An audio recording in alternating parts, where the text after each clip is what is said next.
बिस्मिल्लाहिर्रहमानिर्रहीम। अस्सलाम वालेकुम नाज़रीन। खबर तो वही है जो आप तक पहुंच चुकी है। टीवी के मेज़बानों से एक अहम मुलाकात हुई है और उसमें ये इतला दी गई है कि तहरीक लब्बैक कौमी धारे की सियासत करेगी।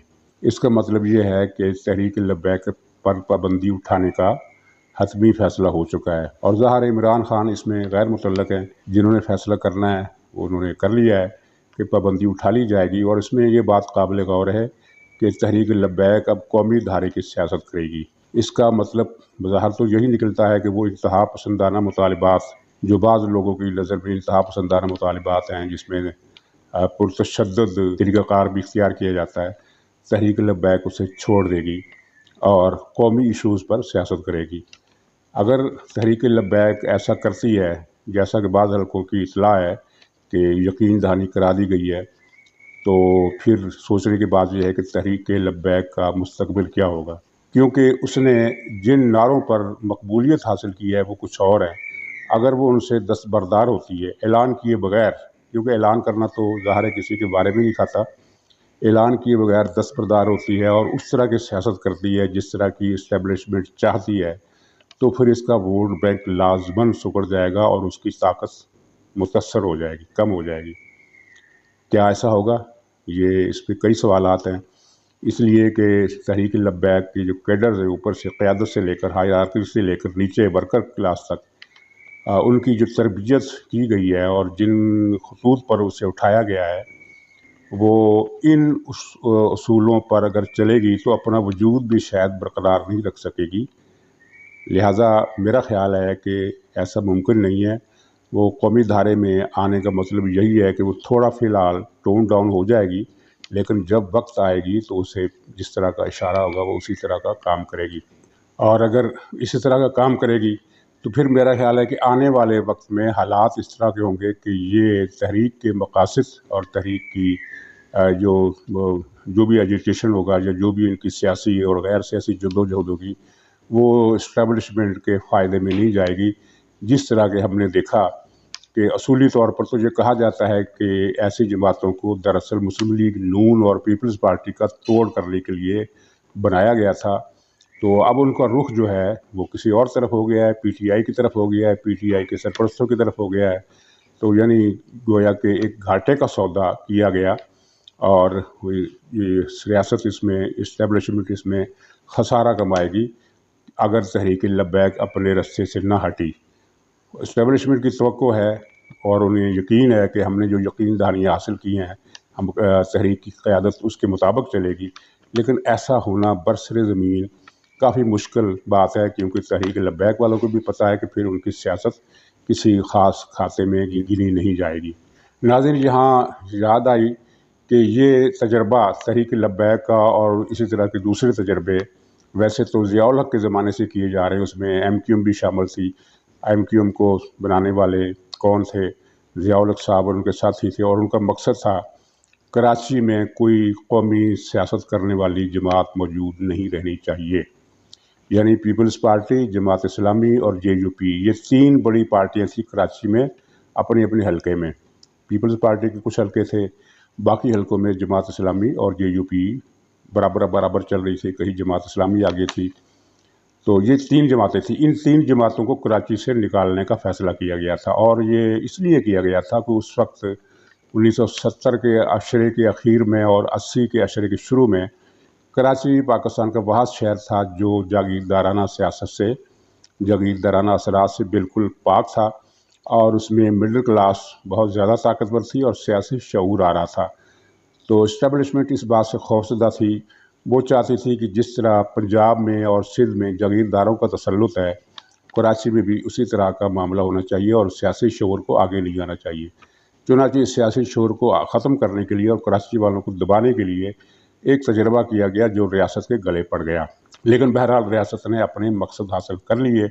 वो इस तरह के कौमी सियासी जमातों का कराची से जनाजा निकल गया और वो लिसानी सियासत करने वालों के नरगे में आ गया और उसका नतीजा जो रियासत चाहती थी वो ये था कि कराची वालों को इस बहाने कुचल दिया जाए। चुनांचे आपने देखा कि एमक्यूएम की तहरीक के बाद एक प्रोपेगेंडा भी किया गया कि महाजर जो होते हैं वो दहशतगर्द होते हैं और भारत के एजेंट होते हैं। महाजर का नाम सुनते ही पंजाब में ये तसव्वुर था कि ये रा का एजेंट होगा, यानी वो लोग जिनके आबा व अजदाद पाकिस्तान के लिए अपनी ज़मीनें, जायदादें, बागात, खेत और माजी का सारा असासा, यादों का सारा सरमाया छोड़कर कुर्बान करके पाकिस्तान आए थे, उनको इस सियासत नहीं कहना चाहिए, इस खेल ने, इस मंसूबे ने बाकी पाकिस्तान वालों की नज़र में गैर मुहब्बे वतन और मशकूक बना दिया। हालांकि ऐसा नहीं था, और कराची वालों की ये सज़ा अभी ख़त्म नहीं हुई। आज भी कराची जराइम का गढ़ है। कराची के शहरी तमाम हकूक़ से महरूम है। वहाँ कोई तरक्याती ढांचा नहीं है, वहाँ कोई सहूलत नहीं है, पानी उन्हें नहीं मिलता, स्कूल वहाँ बंद पड़े हैं, कारखाने वहाँ बंद पड़े हैं, और मुलाजमतें उन्हें नहीं मिलती, और अगर वो मुतालबा करें तो उन पर लाठीचार्ज हो जाता है। एक प्रोपेगेंडा मुहिम शुरू हो जाती है कि इराक़ के इजलास में और काबुल में होने वाले भारतीय सफारत खाने के अंदर जो इजलास हुआ था, उसमें यह तय हुआ था कि आज कराची से महाजर इतना बड़ा जुलूस निकालेंगे और तोड़ फोड़ करेंगे। तो कराची वाले उस तजर्बे का खमियाजा आज भी भुगत रहे हैं।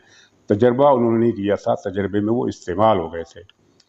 तो नाज़रीन, जहाँ 3-4 दिन पहले बहुत सीनियर तजिया कार काबिल एहतराम तलत हुसैन, उनका तजिया, उनकी एक रिपोर्ट है, इंकशाफात हैं, वो आपको सुनने चाहिए। वो 3-4 दिन पहले के उसमें उन्होंने बताया कि किस तरह 10 साल पहले एक 10 नकाती मनसूबा बनाया गया ताकि मुस्लिम लीग और पीपल्स पार्टी को ख़त्म किया जा सके, और उन्होंने तफसील से 10 नकात बताएँ। खुलासा उनका ये है कि मजहबी कार्ड इस्तेमाल करके इन दोनों जमातों की क़यादत को गैर इस्लामी, गैर मुहब्बे वतन, गद्दार, करप्ट और बदकार साबित किया जा सके, ताकि इन जमातों को ख़त्म करके तहरीक इंसाफ जैसी जमात को आगे लाया जाए।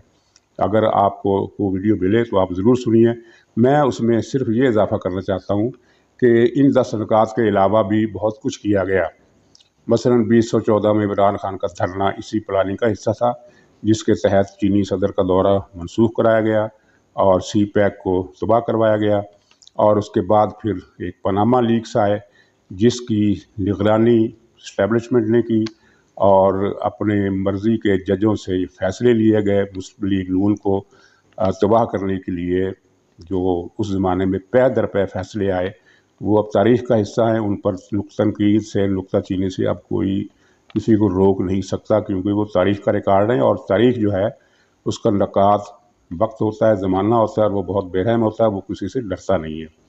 हम जैसे लोग बात नहीं कर सकते, लेकिन अब बच्चे को पता है कि वो पनामा लीक्स की कहानी क्या थी, क्योंकि अगर उस कहानी में कुछ होता तो इतने ज़्यादा रियासी वसाइल खर्च करने के बाद कोई ना कोई सबूत तो इन्हें मिलता, और वो सबूत आवाम के सामने पेश करते। ऐसा कोई सबूत आज तक नहीं मिल सका, और उस मंसूबे में दूसरी सियासी जमातें भी इस्तेमाल हो गई, जैसा कि जमात इस्लामी, जिसने तहरीक इंसाफ के बाद सबसे ज़्यादा पुरज़ोर मुहिम नवाज़ शरीफ को पकड़वाने के लिए चलाई, और दावा ये किया कि हम तो इसमें जितने भी नाम आए हैं, सैकड़ों, 300, 400, 500, 900 कितने नाम थे, अब तो किसी को ये भी याद नहीं, उन सब नामों को पकड़वाना चाहते हैं। लेकिन जब नवाज़ शरीफ को सज़ा हो गई तो जमात इस्लामी की पनामा मुहिम भी ख़त्म हो गई। तो इसमें निशानियाँ हैं इबरत वालों के लिए, समझदारों के लिए कि ये क्या चक्कर था। उसके बाद फिर रियासी वसाइल का बहुत ज़्यादा इस्तेमाल करके, और मेरे ख़्याल में ये रकम अरबों में नहीं खरबों में बनती है, एक मुहिम चलाई गई किरदार कुशी की, जो तारीख़ में इंसानी मीडिया की पूरी आलमी तारीख़ में सबसे बड़ी तहरीक थी, जो किसी एक पार्टी की किरदार कुशी के लिए चलाई गई। उस पर बहुत ज़्यादा सरमाया खर्च हुआ, और जितना सरमाया खर्च हुआ उससे ज़्यादा पाकिस्तान की मईशत को नुकसान पहुँचा। गोया कि ये दोनों अगर रकम जमा कर ली जाए तो ये खासे होशरुबा एदाद व शुमार है। नाज़रीन, फिर इलेक्शन आया, उसकी कहानी आपके सबके सामने है। किस तरह मुस्लिम लीग की उम्मीदवारों को लाहिल किया जाता रहा, पकड़ा जाता रहा, वफादारियाँ तब्दील कराई जाती रहीं, उन्हें ज़बरदस्ती बिठाया जाता रहा, और फिर किस तरह जनूबी पंजाब फ्रंट बना, और फिर किस तरह इलेक्शन के दौरान, इलेक्शन के बिल्कुल आखिरी दिनों में पंजाब में उस वक्त के एक दानश्वर वज़ीर आला, निगरान वज़ीर आला हसन अस्करी की क़यादत में खिड़की तोड़, दरवाज़ा तोड़ ऑपरेशन किया गया, औरतों की बेइज्जती की गई। इस सब के बावजूद नताइज मस्बत नहीं आ रहे थे, تو الیکشن کی رات پھر آخری فیصلہ کنبار کیا گیا اور نتائج تبدیل کر دیے گئے۔ ناظرین، کہنے کی بات یہ ہے کہ کیا اتنی بڑی مشق کا، جس کی مثال میرے خیال میں پوری دنیا میں اور کہیں نہیں مل سکتی، جس میں اتنا زیادہ قومی بجٹ خرچ ہوا اور قومی وسائل خرچ ہوئے اور ملکی معیشت کو اربوں ڈالر کا، خربوں روپے کا نقصان پہنچایا گیا، حاصل کیا ہوا؟ مقصد ٹارگیٹ یہ تھا کہ مسلم لیگ کو ختم کیا جائے، اس کی مقبولیت کم کر دی جائے اور اسے کسی گنتی میں اس قابل کر دیا جائے کہ وہ کسی گنتی میں نہ رہے۔ لیکن حالات نے یہ بتایا کہ مسلم لیگ نون کی طاقت بدستور موجود رہی، بلکہ اس میں حالیہ برسوں میں اضافہ ہوا ہے، اور اس اضافے کا مظاہرہ اگر کوئی دیکھنا چاہے تو وہ آج الیکشن کرا کے دیکھ سکتا ہے۔ دوسرا ادھر پیپلز پارٹی تھی، وہ سرنڈر کر گئی۔ اب اس نے یعنی ان کو یقین دلا دیا ہے کہ ہم آپ کے تابع دار ہیں، جو آپ کہیں گے ہم وہی کریں گے، جو آپ روکیں گے جس سے ہم وہ نہیں کریں گے۔ پیپلز پارٹی کا مسئلہ بظاہر طے ہو گیا ہے، لیکن میرا خیال ہے کہ پیپلز پارٹی کا یہ سرنڈر بھی مجبوری کا سودا ہے، اور وقت آنے پر وہ اس سمجھوتے سے، اس سرنڈر سے مکر جائے گی اور اپنی سیاست کرے گی۔ ناظرین، مسئلہ کہاں پھنسا ہے؟ جس کو سمجھنے سے ہمارے ارباب اقتدار، اب جو حقیقی معنوں میں ارباب اقتدار ہیں، سمجھنے سے قاصر ہیں، وہ یہ ہے کہ ایک زمانے کا ایک اپنا ارتقائی عمل ہوتا ہے جس کو روکا نہیں جا سکتا۔ یہ کراچی سے ڈرتے تھے کہ وہ مڈل کلاس کا شہر ہے، وہاں سیاسی شعور زیادہ ہے، تو اب سینٹرل پنجاب کو کیا کریں گے؟ اس وقت سینٹرل پنجاب میں جاگیرداروں کا روایتی زور پچھلے 3 اشروں میں ختم ہو چکا ہے، کم ہو چکا ہے، اتنا زیادہ کم ہو چکا ہے، وہ تقریباً ختم ہو چکا ہے۔ اور اب یہی معاملہ جنوبی پنجاب کا رخ بھی کرے گا۔ وہاں ظاہر ہے حالات، کتنی دیر تک آپ کارخانے لگنے سے روکیں گے؟ کارخانے لگیں گے، اور ایک وقت آئے گا کہ وہاں انٹرنیٹ، سوشل میڈیا، ایجوکیشن کے اب نئے ذریعے آ گئے ہیں، جس آپ بچے کو آپ اسکول پڑھنے سے روک رہے ہیں۔ نئی نسل کو، غریبوں کی نئی نسل کے لیے آپ کا فیصلہ یہ ہے، آپ کا منصوبہ یہ ہے کہ انہیں اسکول جانے کا حق نہیں ہے، وہ بھی موبائل فون کا استعمال کرتے ہیں، تو وہ کارٹون ہیں، ویڈیو کلپس ہیں، تبصرے ہیں، ان چیزوں کے نتیجے میں جو ایجوکیشن ہوتی ہے، وہ لازمی بات ہے کہ ایک سیاسی شعور ان کے اندر بھی آ گیا ہے۔ تو اگلے 10 برسوں میں جنوبی پنجاب کا نقشہ کیا ہوگا؟ تو پھر اس مڈل کلاس کو آپ کیسے ختم کریں گے؟ جنوبی پنجاب کی مڈل کلاس کو آپ کیسے ختم کریں گے؟ سینٹرل پنجاب تو آپ کے لیے درد سر بن گیا، کو روکنے کے لیے آپ نے مصنوعی بند بنایا جو ناکام رہے۔ اس وقت بھی پوزیشن اسٹیبلشمنٹ کی اور مسلم لیگ کی وہ ہے، یا سیاسی شعور کی وہ ہے کہ جس طرح ایک لطیفہ یاد ہوگا آپ کو کہ ایک کسی سکھ نے یا کسی بنیے نے ایک پٹھان کو گرا دیا اور اس کے اوپر چڑھ کر بیٹھ گیا، رونے لگا۔ تو کسی نے کہا کہ یار نیچے گرا ہوا ہے، تم اس کے اوپر چڑھ کر بیٹھے ہوئے ہو اور رو بھی تم رہے ہو، رونا تو اسے چاہیے جو نیچے پڑا ہوا ہے۔ تو اس بنیے نے جواب دیا کہ میں اس لیے رو رہا ہوں کہ جب میں اس کے اوپر سے اٹھوں گا تو پھر میرا کیا ہوگا۔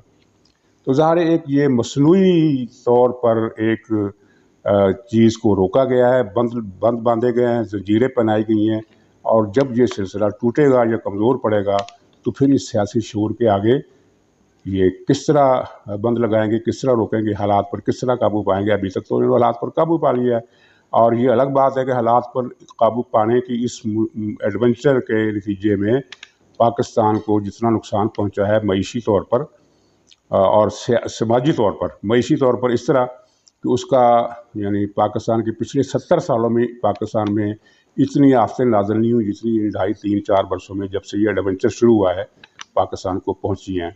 اور سماجی طور پر اس طرح کہ ملک کو آپ نے فرقہ وارانہ تقسیم کا شکار بنا دیا ہے۔